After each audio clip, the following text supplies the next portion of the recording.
어제는 포도원 주인 소작인들의 비유에 대해서 말씀을 하면서 주를 영접하는 사람이라는 제목으로 말씀을 살펴보았습니다. 주를 영접하는 사람은 주의 것을 기꺼이 주님께 드리고 주께서 보내신 자를 영접하는 것이며 또 주님의 말씀을 듣고 회개하는 사람이라고 했습니다. 오늘은 대제사장들이 예수님을 공경에 빠뜨리기 위해서 교묘한 질문을 합니다. 사람을 보내서 정탐꾼이라고 나와 있는데 사람을 보내서 질문을 하게 합니다. 가이사에게 세를 바쳐야 합니까? 바치지 말아야 합니까? 하는 질문이었습니다. 이 질문에 대해서 예수님은 아주 지혜로운 대답을 하심으로써 대적들의 작전을 무색하게 만들었고 더 나아가서 우리에게 좋은 교훈을 주셨습니다. 그래서 오늘은 주님의 지혜라는 제목으로 말씀을 살펴보고자 합니다. 첫째로 주님의 지혜 앞에서 성도는 이 순수한 동기를 가져야 합니다. 20절 말씀입니다. 그리하여 그들은 기회를 엿보다가 정탐꾼들을 보내서 그들이 거짓으로 의로운 사람들인 채 행세하면서 예수께로 접근하게 하여 그의 말씀을 책잡게 하였다.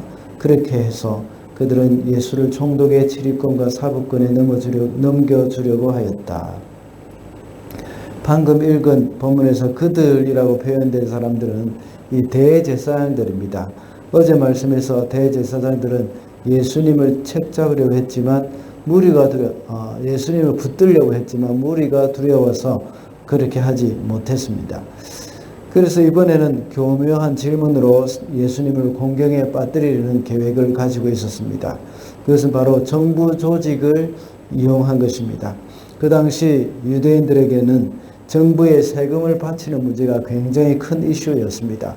특히 세리들을 통해서 백성들의 세금을 많이 걷었습니다.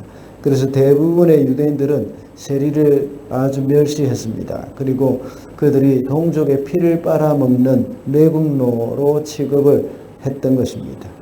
그런 가운데서 예수께 황제에게 세금을 바치는 것이 옳은지 옳지 않은지를 물었던 것입니다.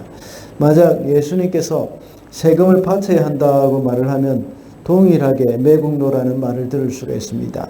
결국은 세리의 친구라는 욕을 듣게 되며 또 백성들은 예수님으로부터 등을 돌릴 수가 있습니다. 그러나 반대로 세금을 내지 말아라고 이렇게 말을 한다면 총독에게 고발을 당하게 될 것입니다. 황제에게 반역을 한다는 정죄를 받게 되는 겁니다. 그래서 20절에 기록된 바와 같이 예수를 총독의 치리권과 사법권에 넘겨주려고 하였다고 기록되어 있습니다. 이렇게 대제사장들이 보낸 이 사람은 세금 문제를 어떻게 해야 할지 정말 궁금해서 예수님께 질문을 한 것이 아니라 이 질문을 통해서 예수님을 공경에 빠뜨릴 목적이었습니다. 그래서 이 사람들은 예수님을 높이는 채 하면서 전혀 다르게 말을 하고 있는 겁니다. 겉과 속이 정말 다른 말을 하고 있는 것이죠. 이렇게 어떻게 보면 예수님을 높여주는 듯한 말이지만 결국은 예수님을 올무에 빠뜨리려는 속셈이었습니다. 동기가 정말 순수하지 못하다는 것입니다. 우리가 살아가는 가운데서도 우리의 동기를 잘 살펴야 합니다. 우리 마음의 동기가 순수하도록 항상 하나님 앞에서 우리 스스로의 모습을 돌아봐야 합니다. 우리의 마음의 동기가 항상 선하고 순수하도록 우리가 애를 써야 합니다. 그러기 위해서는 날마다 하나님 앞에서 우리의 모습을 돌아보면서 처절한 싸움을 싸워야 합니다. 우리는 하나님 앞에서 정직하지 못한 우리의 모습을 내어놓으면서 울어야 합니다. 그래서 우리 속 사람을 우리가 스스로 다듬어 가야 하는 것이죠. 우리 속에는 정말 선한 것이 없다는 것을 늘 기억하면서 우리 속에서 순수한 동기를 달라고 기도하며 또 스스로를 쳐서 복종시키는 삶을 살아야 하겠습니다. 둘째로 주님의 지혜는 사람의 마음까지도 알고 계십니다. 23절 말씀입니다.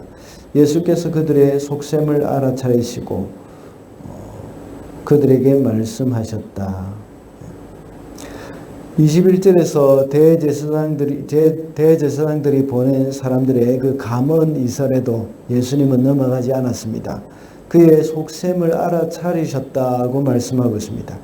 앞에 대지에서 우리가 순수한 동기가 있어야 한다고 말씀을 드렸습니다. 우리 스스로가 아무리 꾸미고 그 좋지 못한 동기를 감춘다고 하더라도 주님은 우리를 다 아시고 우리는 또한 주님 앞에서 속일 수가 없습니다. 우리의 죄성이 얼마나 교묘한지 우리 자신도 속아 넘어갈 때가 참 많이 있습니다. 그러나 우리 주님은 속지 않으십니다. 우리 속 사람을 날마다 주님 앞에 비추어 볼 때에 우리는 자신을 바로 볼 수가 있습니다. 주님은 우리의 마음까지도 알고 계시기 때문입니다. 우리의 마음을 아시고 우리의 속셈까지도 알고 계시는 주님 앞에 항상 정직해야 하겠습니다. 우리는 주님 앞에서 아무것도 감출 수가 없습니다. 성경의 많은 곳에서 하나님이 사람의 마음을 감찰하신다고 말씀하고 있습니다. 그리고 히브리서 4장 12절에서도 역시 하나님의 말씀이 우리의 마음의 생각과 뜻을 감찰한다고 기록되어 있습니다. 우리의 마음을 이 사람은 알지 못할 수도 있습니다. 우리의 선한 동기를 또 악하게 오해할 수도 있고 악한 동기를 또 선하게 볼 수도 있습니다. 그래서 사람을 속이기는 쉬울 수도 있습니다. 그러나 우리 주님을 속일 수는 없습니다. 그러므로 앞에 대지에서 말씀을 드린 바와 같이 우리 주님의 지혜 앞에 날마다 우리 스스로를 돌아보면서 나의 마음을 깨끗하게 해달라고 기도해야 하겠습니다. 이것이 바로 그리스도의 십자가로 말미암아 새롭게 된 사람들의 마음이라고 할 수가 있습니다. 마지막으로 주님의 지혜는 우리에게 올바른 국가관을 보여주십니다. 25절 말씀입니다.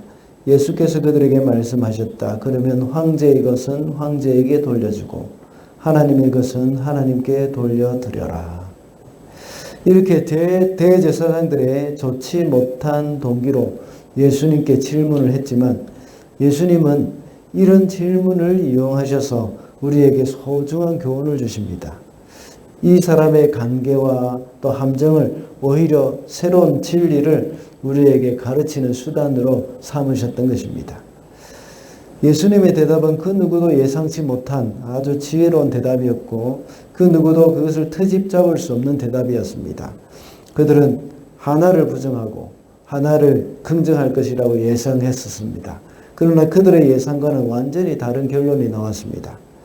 이 말씀은 황제의 것은 황제에게 하나님의 것은 하나님께 돌려드리라는 말씀입니다. 그 당시에는 그들이 통용되는 화폐 안에는 로마 황제의 얼굴이 새겨져 있었습니다.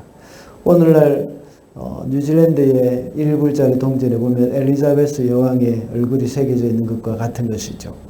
그래서 예수께서는 황제의 것은 황제에게 바치고 하나님의 것은 하나님께 바치라고 말을 하는 것입니다. 이 말씀은 그리스도인은 하나님께 대한 의무뿐만 아니라 그리스도인은 국가에 대한 의무도 소홀히 해서는 안 된다는 것을 말씀하고 있는 겁니다. 국가에 대한 의무와 하나님께 대한 의무는 서로 대치되는 것이 아님을 알아야 합니다. 우리 성도들은 예수님의 이 지혜로운 가르침을 통해서 올바른 국가관을 배울 수 있는 겁니다. 국가의 흥망성쇠는 사람에 의해서 결정되는 것이 아니라 온 세상의 주인이신 하나님에 의해서 결정된다는 것임을 우리는 명심해야 하겠습니다. 그래서 우리 성도들은 국가에 대한 의무도 충실히 하면서 국가와 민족을 위해서 기도하고 정치 지도자들을 위해서 기도를 해야 하겠습니다. 말씀을 맺겠습니다. 오늘은 주님의 지혜라는 제목으로 말씀을 살펴보았습니다. 주님의 지혜 앞에서 우리는 순수한 동기를 가져야 하고 주님의 지혜는 우리의 생각까지도 알고 계신다고 했습니다. 그리고 주님의 지혜는 우리에게 올바른 국가관을 보여준다고 했습니다. 야고보 장로는 누구든지 지혜가 부족하거든 모든 사람에게 후히 주시고 꾸짖지 아니하신 하나님께 구하라고 했습니다. 우리 주님의 지혜가 저와 여러분에게도 임하게 되기를 바랍니다.